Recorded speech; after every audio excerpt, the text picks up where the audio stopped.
दुर्योधन, मैं जानता हूं तुम यही छिपे हो। बाहर निकलो कायर और युद्ध करो मुझसे। सुन रहे हो ना कायर, सामने आओ। क्या इस प्रकार मेरा सामना करोगे? बाहर निकलो और बंद करो मुझसे।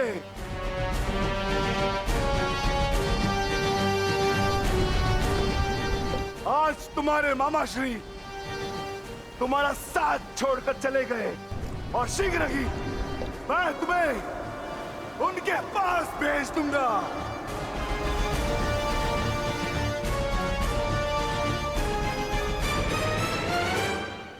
अरे वज्र का शरीर लेकर भी भयभीत हो दुर्योधन।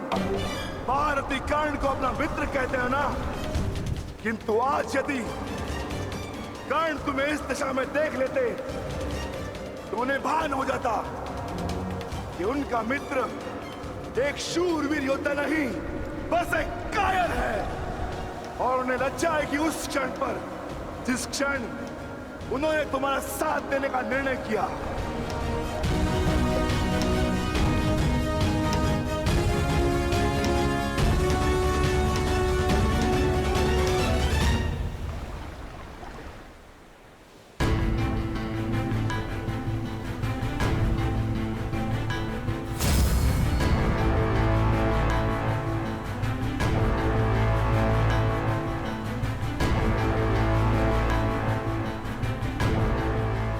विकोदर,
तुम तो अपने मामा से भी बड़े कायर निकले दुर्योधन।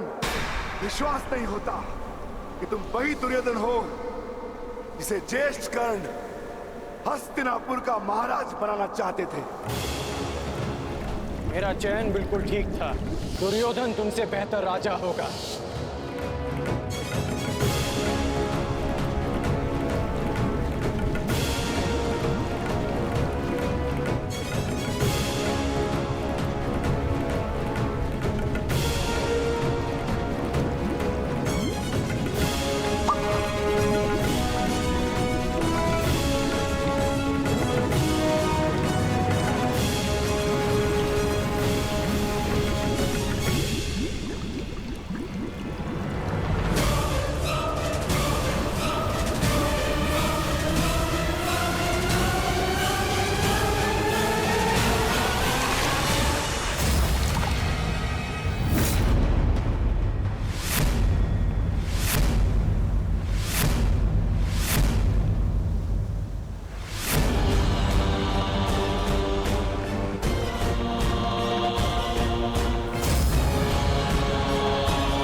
दुर्योधन आओ, स्वागत है तुम्हारा। एक क्षण के लिए ऐसा लगा कि तुम इसी भांति सदैव छिपे रहोगे। मुझे तुमसे छिपने की आवश्यकता नहीं है भीम, क्योंकि मेरा शरीर वज्र का है। स्मरण है ना, कुछ समय पूर्व क्या दुर्दशा की थी मैंने तुम्हारी? स्मरण है?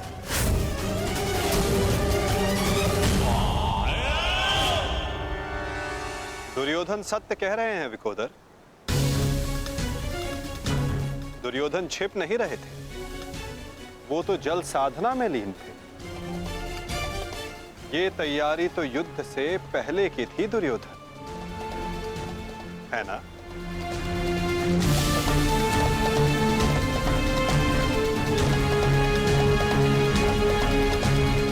अद्भुत।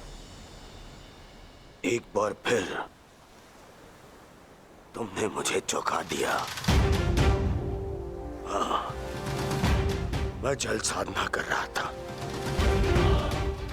जो मेरे गुरु बलराम ने मुझे सिखाया है।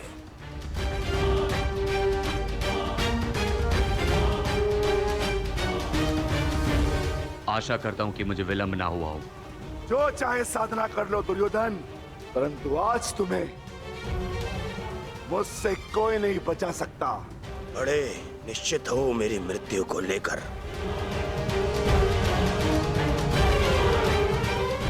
आज क्या कोई नया छल लाए हो मेरे लिए?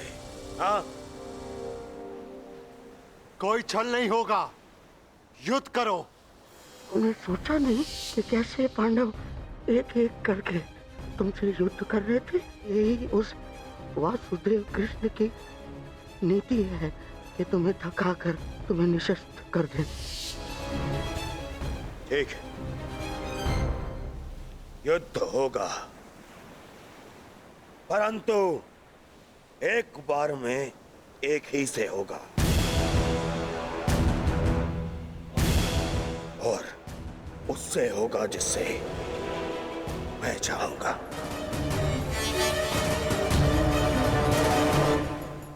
स्वीकार है।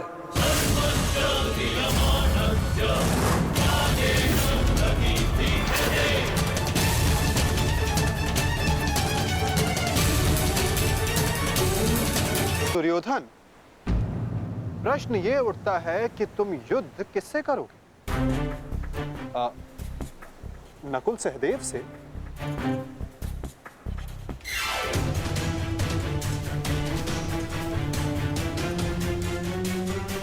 हाँ, उचित है। नकुल तुमसे दुर्बल है, तो उसको परास्त करना तुम्हारे लिए सरल होगा। और सहदेव ने तो तुम्हारे मामा श्री का वध करके अपनी प्रतिज्ञा पूर्ण की है ना? किंतु यह चुनाव करने से पूर्व एक बात सदा स्मरण रखना दुर्योधन, कि नकुल सहदेव का एक प्रहार तुम्हारे 100 प्रहारों से अधिक स्मरणीय होगा, और नकुल सहदेव को तुमसे कहीं अधिक सम्मान मिलेगा। हाँ, कदाचित इस द्वंद्व में, इस महाभारत में तुम भले ही विजयी हो जाओ, किंतु सदा के लिए तुम अपना मान, सम्मान और यश खो बैठोगे दुर्योधन।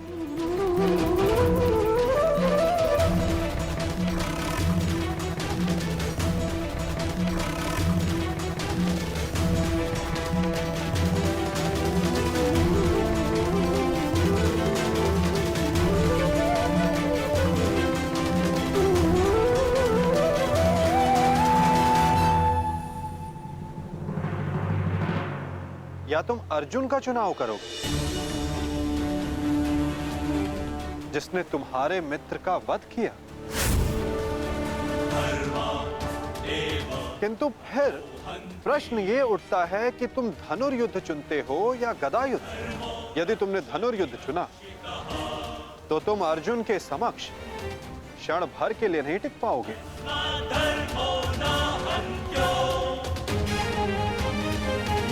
और यदि तुमने गदा युद्ध चुना तो समस्त संसार तुम्हें इस अन्यायपूर्ण चुनाव के लिए सदा धिक्कारता रहेगा।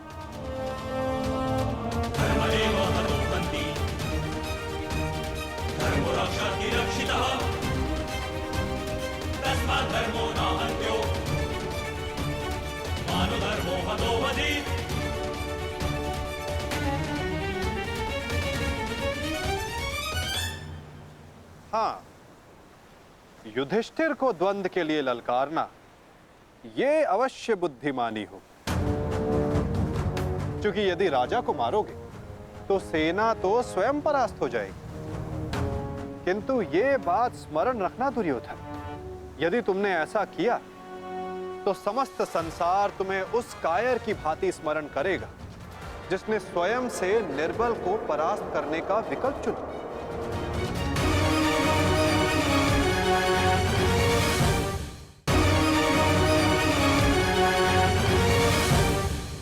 नहीं चलिए, ये फिर तुम्हारा कोई छल है। मेरा चुनाव केवल वो होगा जिसकी मृत्यु मेरे 99 भाइयों के लिए श्रद्धांजलि होगी। परिणाम चाहे जो भी हो, दुर्योधन केवल एक महान योद्धा के रूप में जाना और पहचाना जाएगा।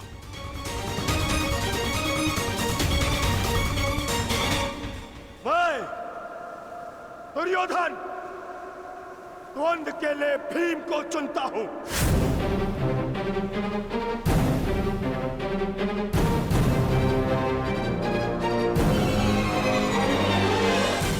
और इसे मारने के पश्चात मैं एक एक करके बाकी चारों भाइयों को मारूंगा। ये मेरा वचन है।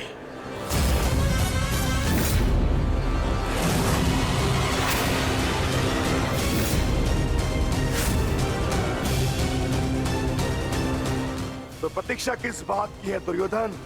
अब समय ही बताएगा कि तुम मुझे मारकर अपने 99 भाइयों को श्रद्धांजलि दोगे या मैं तुम्हें उनके पास पहुंचा दूंगा।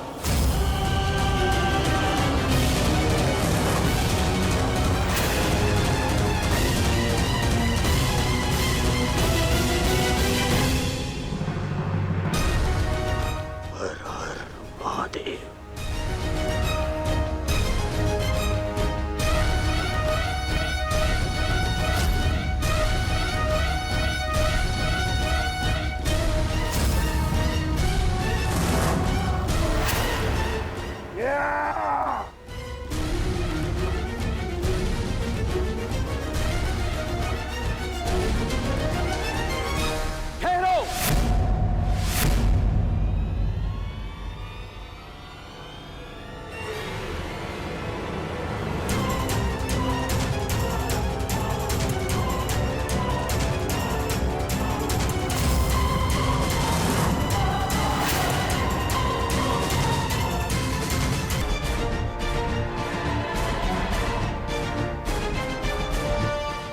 गुरुदेव,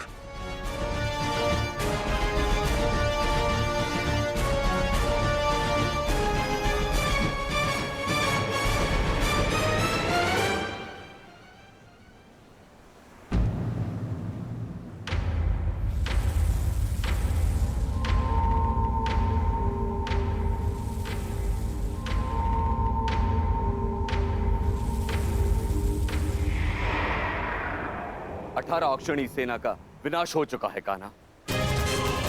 आर्यव्रत के सभी महारथी काल के गाल में समा चुके हैं। अब और कितनी आहुति दी जाएगी इस युद्ध में कान्हा? उत्तर दो। बंद करो ये विनाश, बंद करो ये महाभारत अब।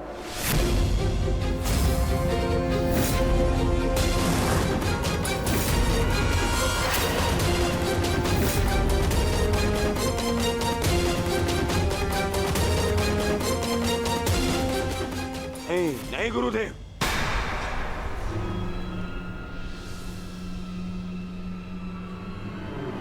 मैं इतना कुछ खो चुका हूं कि अब जब तक मेरा प्रतिशोध पूर्ण ना हो जाए ये युद्ध समाप्त नहीं हो सकता। और ना ही मैं अपनी प्रतिज्ञा पूर्ण होने से पूर्व इस युद्ध को समाप्त होने दूंगा।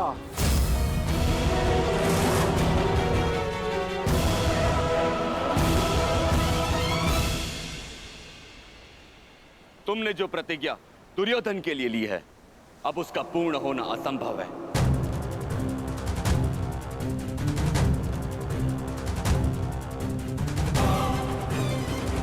क्योंकि गदा युद्ध में कमर से नीचे प्रहार करना नियम के विरुद्ध है। और तुमने प्रतिज्ञा ली है दुर्योधन की जंगा तोड़ने की।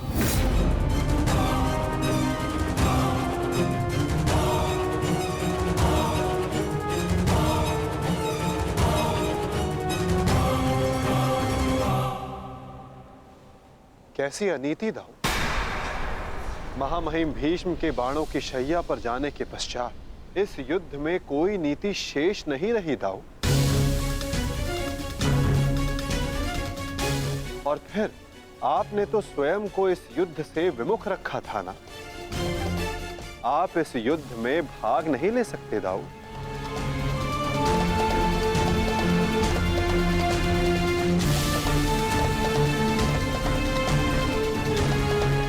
ये युद्ध धर्म स्थापना के लिए है दाऊ।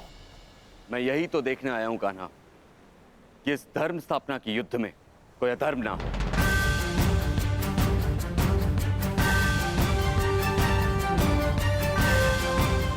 निश्चित रूप से मैं इस युद्ध में सम्मिलित नहीं होऊंगा, परंतु शरणागत की पुकार सुनना मेरा धर्म है।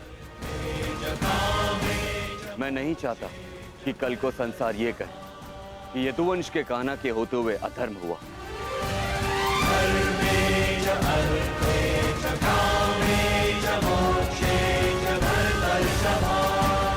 यदि ये दोनों युद्ध करना चाहते हैं तो करें।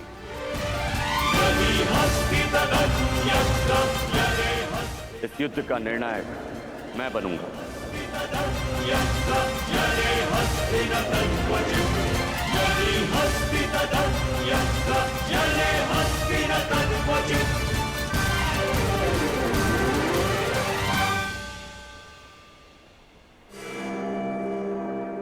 और स्मरण रहे, जिसने भी इस युद्ध में नियमों का उल्लंघन करके विजय पाई, उसे मैं स्वयं अपने हल से समाप्त कर दूंगा।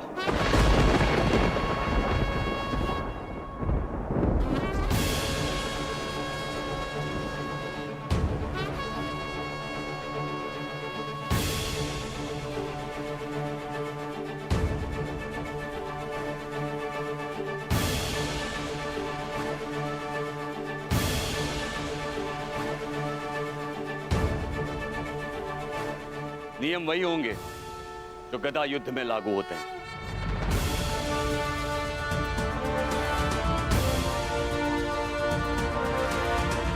और युद्ध में कोई भी योद्धाओं के मध्य नहीं आ सकेगा।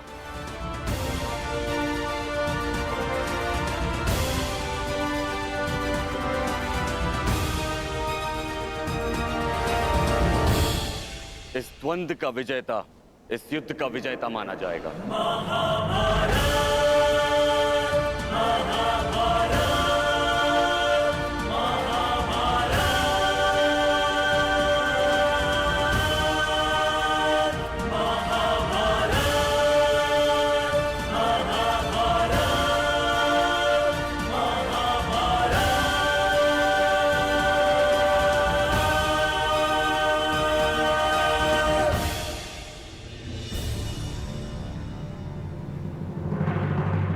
अब धर्म स्थापना का भार तुम्हारे कंधों पर है विकोदर।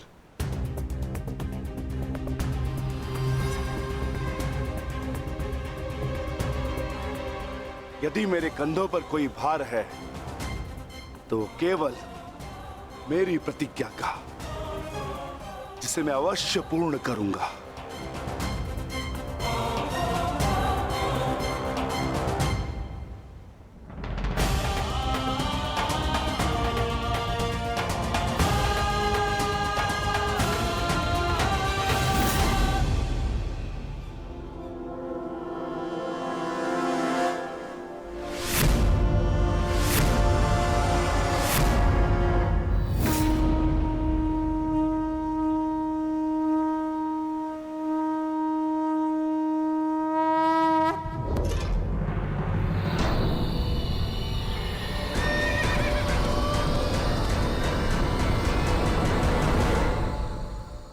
युद्ध प्रारंभ करो।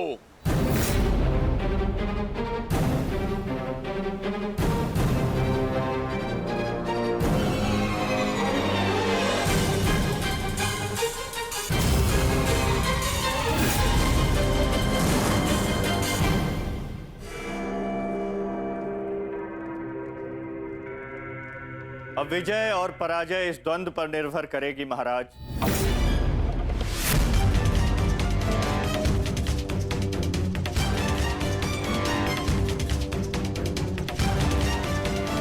एक ओर प्रतिशोध है तो दूसरी ओर प्रतिज्ञा।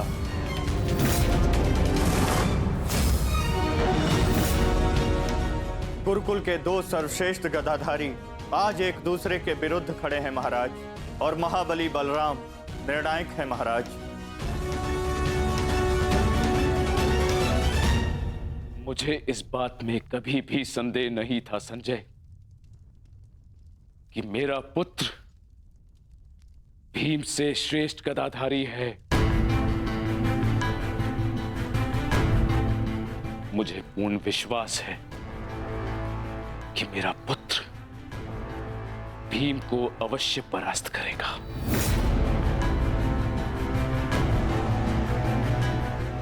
परंतु मुझे चिंता थी तो केवल वासुदेव की, कि कहीं वो किसी प्रकार का छल ना करे। परंतु अब गांधारी के वरदान फलस्वरूप न भीम दुर्योधन का कुछ बिगाड़ पाएगा, और हलधर बलराम के मध्य में उपस्थित होने के कारण वासुदेव भी हमारे पुत्र के साथ कोई छल नहीं कर पाएंगे। हस्तिनापुर में उत्सव की तैयारी करो। मेरा पुत्र इस संसार का सबसे बड़ा युद्ध जीत कर आने वाला है। हाँ, तैयारी करो।